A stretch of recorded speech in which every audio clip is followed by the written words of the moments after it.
ہمارے ہاں یا ہماری اکثریت کے ہاں خاندانی نظام میں جو بہت بڑی غلطیاں ہیں ان میں سے ایک یہ ہے کہ ہم بچوں کو بیٹیوں پر ترجیح دیتے ہیں، اور یہ سلسلہ پیدائش سے لے کر انتہا تک ہے، اور اس بات کو بہت سے کہنے والے اور سننے والے بھول جاتے ہیں کہ اللہ پاک نے بیٹیوں کی وجہ سے ماں باپ کے لیے جو خیر رکھی ہے وہ بیٹوں کی وجہ سے۔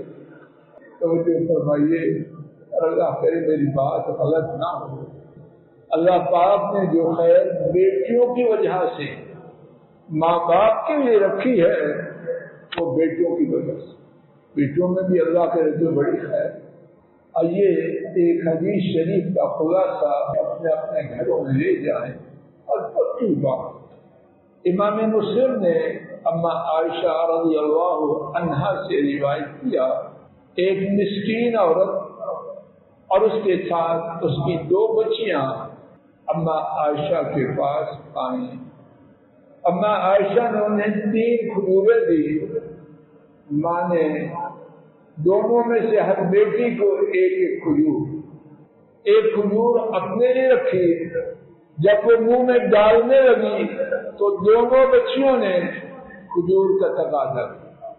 اماں نے اس کھجور کے 2 حصے کیے، آدھا کھجور کا حصہ ایک بیٹی کو، آدھا دوسری کو دے دی۔ اما عائشہ نے دیکھا، حیران ہوئی، ان کے ہاں جو اولاد نہ تھی، ان کے لیے بڑی عجیب یہ تشریح ہے، ان کے لیے بڑی عجیب بات تھی۔ نبی کریم صلی اللہ علیہ وسلم تشریف لائے، اما عائشہ نے ایک سارا قصہ بیان کیا۔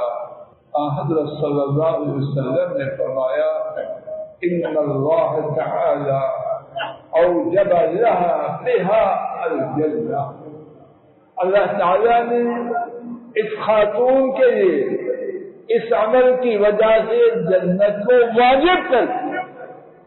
توجہ فرمائیے، اگر ایک موقع پر بیٹی کے ساتھ یہ اعلیٰ سلوک جنت کو واجب کرنے والا اور جہنم کی آگ سے آزادی دلوانے والا ہے، تو اگر کوئی شخص، خوش نصیب شخص، زندگی بھر بیٹیوں کی تعلیم و تربیت، ان کی تعلیم، ان کی تربیت اور ان کے لیے خیر خواہی کے لیے کوشش کرتا ہے، اللہ کے ہاں اس کی شان کتنی۔